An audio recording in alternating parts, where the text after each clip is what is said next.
Merci mon miracle, merci de faire l'effort de venir dans cette initiation privée, la 122e, sur un sujet un peu compliqué, un peu touchy, c'est un peu le chemin de crête pour, en tout cas si tu as une conscience un peu résistante, dissidente, un peu réinformée, si tu as fait un petit pas de côté par rapport à la matrice, c'est un sujet qui est un petit peu délicat à aborder et pourtant très très important. Le défi du jour consiste, il est tout simple, à identifier des portes ouvertes, des services qui sont encore accessibles et pour lesquels tu peux éprouver de la gratitude. Or, quand tu es très informé, sans me jeter de fleurs, je pense que je le suis, ou du moins que je l'ai été, et ce qui fait que j'ai les grandes lignes, les grands mécanismes, que tu prennes l'eau, que tu prennes les ressources énergétiques, que tu prennes l'alimentation dans ton assiette, que tu prennes l'éducation, le soin à la personne, etc.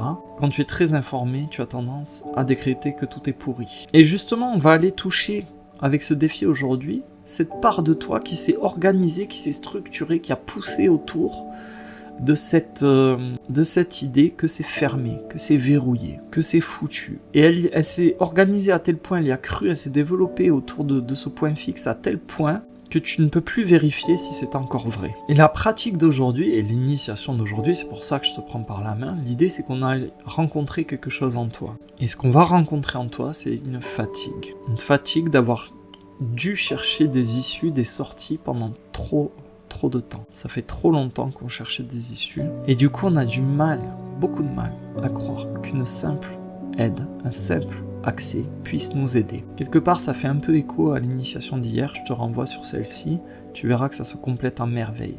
Comme quoi, la simplicité, le petit, n'est pas négligeable, a aussi son rôle, sa place. Quoi qu'il en soit, depuis un certain moment, tu t'es habitué à vivre en mode débrouille. Et c'est cette version de toi qu'on vient approcher tout doucement aujourd'hui. Cette version qui ne demande plus d'aide. Cette version qui identifie très facilement d'abord les obstacles, les délais, les refus, les complications, les tenants et les aboutissants, et pour les gens les plus informés, les marionnettistes derrière. En fait, c'est une part de toi qui est très très fatiguée. Elle est usée. Elle est même désabusée. Et elle s'est mise en mode fonctionnement survie, je vais gérer. Je vais gérer ce bordel, je vais survivre. Mais à force de gérer, de survivre, de se démerder seule, elle voit plus que il y a des ressources qui sont là, qui se sont assainies ou rétablies, sur lesquelles on peut s'appuyer. Quelque part, ça vient toucher un point faible en nous qui est très simple. C'est cette fragilité qu'on a quand on a rencontré trop de portes fermées, trop de refus, ou dans cette période de l'histoire très particulière, trop de compromissions, trop d'arnaques, trop de pantouflage, trop de scandales. Et à titre privé, trop de « non, c'est pas pour toi »,« non, reviens plus tard », trop de refus, trop de rejets.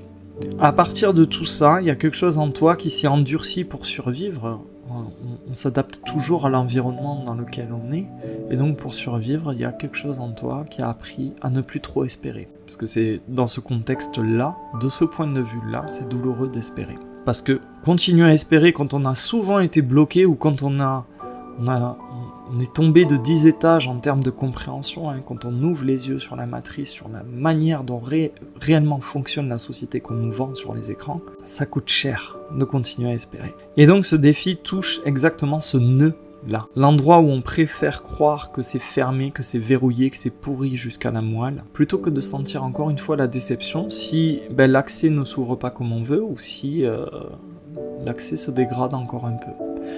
Prenons l'école. Moi je suis le premier, j'ai tiré vraiment à boulet rouge sur l'école publique, j'ai même fait des démarches pour scolariser les enfants à la maison.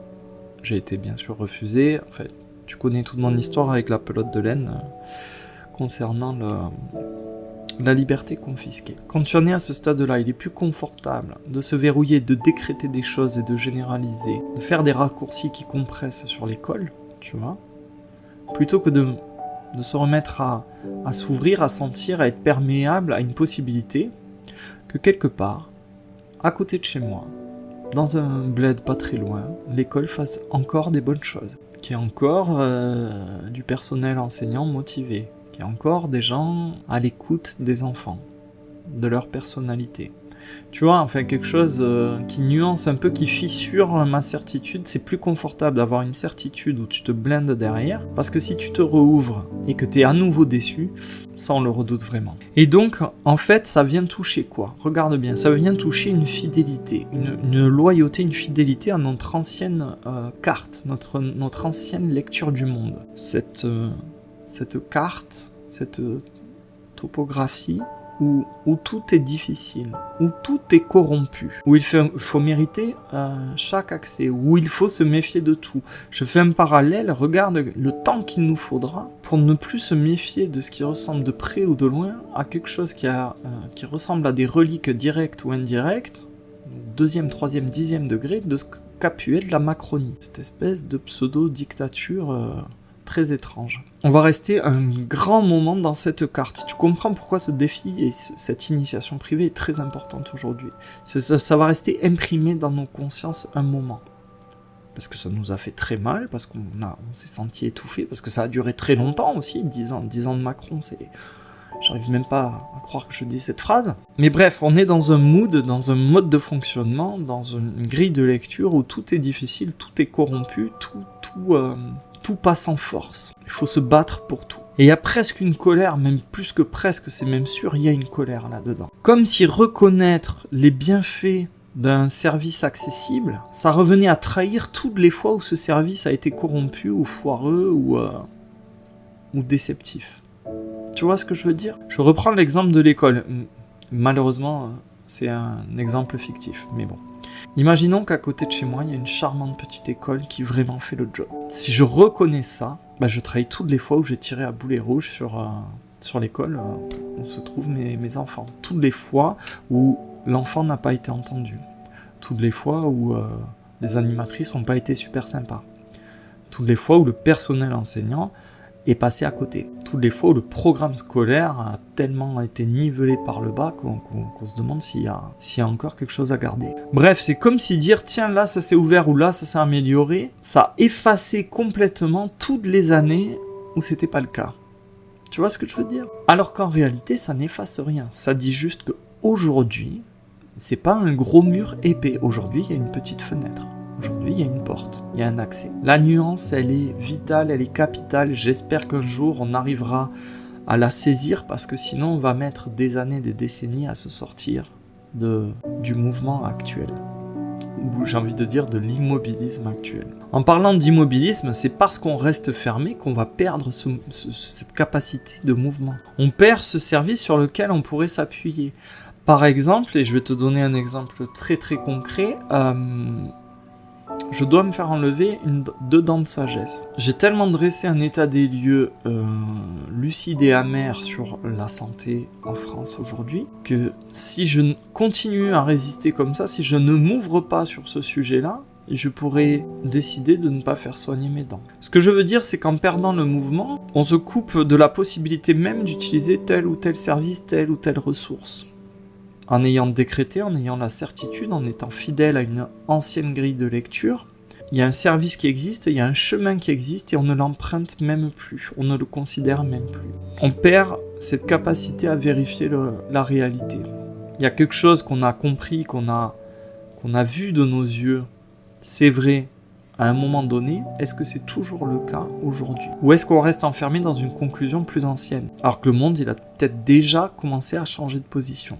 Au-delà de ça, la réflexion d'aujourd'hui nous amène à vraiment sentir, réaliser qu'il est peut-être temps d'arrêter de porter le monde à bout de bras tout seul. On a un besoin profond d'avoir un monde où il y a des relais, des lieux, des mains, des systèmes sur lesquels on peut s'appuyer. Ils sont pas parfaits, mais ils sont utiles, on en a besoin. Et un service, ou l'accès à un service, c'est pas juste une commodité, c'est aussi un canal de circulation pour ta vie. Et on a besoin que cette vie circule. On en a besoin.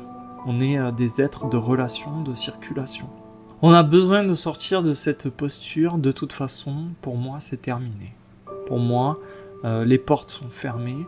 Pour moi, tout est corrompu jusqu'à l'os, jusqu'à la moelle. Et cette phrase, finalement, cette certitude, ce décret, ça décide avant nous, ça parle avant nous, ça nous coupe de toute possibilité. Ça verrouille le monde, ça le ferme avant qu'il ait même eu le temps de te répondre. Si tu décrètes que les soins médicaux sont pourris, parce que, à juste titre, bon voilà, t'as vu comment toute la sphère santé a un peu dévissé ces dernières années. Quand je dis un peu, je mets des guillemets et je ris doucement. Bah, une fois que tu décrètes ça encore aujourd'hui, et demain et après-demain, en fait, tu ne laisses pas le temps au monde de te répondre pour voir si c'est vrai ou pas. Tu le décrètes, tu en es sûr. Ça veut dire que tu vas même pas essayer d'emprunter un chemin où peut-être que tu verras que tu vas tomber dans un service où tu vas être bien pris en charge, bien écouté, bien soigné, etc. Ou si on prend un service qu'on t'a refusé, une commodité qu'on t'a refusée, c'est pas parce qu'une fois la porte s'est fermée que tu dois vivre tout le temps dans une impasse à ce sujet-là. Et c'est pareil sur la corruption, la compromission, le pantouflage. C'est pas parce que, et vraiment je l'appelle de mes voeux, c'est pas parce que la France s'est vautrée dans le pire du pire aujourd'hui, au profit d'intérêts étrangers, financiers, internationaux. C'est pas parce que toutes nos institutions ont été dévoyées, c'est pas parce que toutes nos industries ont été vidées de leur substance et délocalisées que ça sera toujours le cas. C'est pas figé. C'est ça que je veux dire. Le but aujourd'hui, si on se projette un petit peu et qu'on le travaille au long cours, ce défi, l'idée c'est d'être moins automatique dans notre découragement, moins péremptoire. Ce sentiment de blocage ou de rejet, on ne doit plus le prendre comme une vérité absolue. Avant de renoncer, de décréter, de poser un verdict implacable, l'idée c'est de vérifier, de regarder. Et avant de conclure que c'est complètement mort, essayez d'aller au contact de la réalité, parce que bien souvent, la vie, je te le dis très souvent, se réorganise, passe par les petites fissures des petits gestes. Donc il est possible, je reprends la sphère santé, il est possible que le service public de l'hôpital soit dans un état épouvantable. C'est vrai à grande échelle. Ça a été très vrai au moment où j'ai écrit mes bouquins. Mais il est possible, il est tout à fait possible, que dans ton expérience de vie, là tout de suite au quotidien, si tu as besoin de ce service et que tu t'ouvres un petit peu à la possibilité que ça évolue, peut-être que tu vas tomber sur du personnel soignant à l'écoute. Fatigué, mais très humain. Peut-être que dans ce micro-détail, la vie va recirculer et va te montrer que rien n'est gravé, rien n'est figé. Je prends un autre sujet hautement sensible, mais qui contient deux vérités. Deux vérités qui s'opposent et qui se tiennent en même temps. Internet est en train de devenir un outil de contrôle, de traçage, d'enfermement. Je l'ai démontré, voilà. On entre dans cette fenêtre-là, d'un technocontrôle privé étatique qui va serrer la vis. Pour autant, donc, on peut dire que Internet contrôle, nous a servi, et en même temps, Internet nous libère. C'est vrai, l'un et l'autre en même temps. Sur Internet, tu vas trouver des informations, et je te parle pas que de l'Internet classique en surface, il y a d'autres formes d'Internet, il y a d'autres canaux que les canaux mainstream, il y a d'autres moteurs de recherche que Google, il y a d'autres navigateurs que Chrome, Opera, Firefox, etc. Il y a des choses sur Internet à portée de main qui peuvent te libérer, qui peuvent te faire popper l'esprit, qui peuvent te faire connecter des points auxquels tu n'aurais jamais pensé. Donc en fait, les deux sont vrais.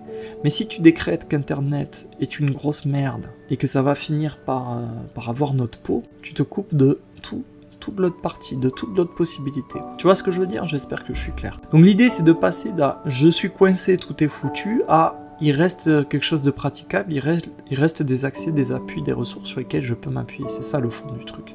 Je ne suis plus seulement quelqu'un qui subit, il reste une marge de manœuvre. Une marge pour avancer, une marge pour me relier, une marge pour construire. Une marge pour ne pas me laisser définir par la fermeture, par la compromission, la corruption. Et justement, la gratitude du jour va porter là-dessus. Merci, parce que aujourd'hui, je prends conscience que tout n'est pas verrouillé. Même si j'ai eu un regard très noir, très lucide, très informé, tout n'est pas verrouillé aujourd'hui, tout n'est pas foutu. Merci pour ça. Il y a encore des endroits qui méritent mon espoir. Merci aussi parce que je redécouvre une part en moi qui est moins résignée que ce que je pensais. Une part qui est capable de nouveau de lever les yeux et de voir avec discernement que tout n'est pas noir, tout n'est pas blanc, tout ne s'est pas arrêté au moment de mon verdict. Merci pour ça. Merci à ma capacité à reconnaître une aide quand elle existe, même si cette aide est imparfaite, même si elle est très moche, même si elle est avec des néons dégueulasses au plafond, même si elle est administrative. Merci parce que je retrouve aussi l'élan de vérifier, je ne m'enferme pas dans cette bulle du verdict. J'ai une part qui est encore capable d'aller à la rencontre du réel avant de décréter pour toujours que tout est foutu. Merci parce que du coup je vois bien que mon sentiment d'être dans une impasse n'est pas toujours la vérité complète. Je suis très reconnaissant pour ça. Très reconnaissant de comprendre que c'est souvent une vieille peur qui parle avec beaucoup d'assurance. Merci. Merci parce que je retrouve un petit peu de confiance aujourd'hui et je suis très reconnaissant pour ça. Voilà, c'est tout pour moi aujourd'hui. J'espère que cette initiation t'aura aidé. J'espère qu'elle aidera de nombreuses personnes parce que je pense que c'est vraiment un nœud presque de civilisation pour passer de j'ai ouvert les yeux sur la matrice, je rejette complètement la matrice et je commence à nuancer un peu mon propos pour pouvoir reconstruire quelque chose après. N'hésite pas à me dire ce que tu en penses sur le groupe WhatsApp. Moi, je continue mon pèlerinage, je prépare la matière pour les jours suivants et j'espère te retrouver dans la prochaine étape dans l'initiation privée de demain. Bye bye.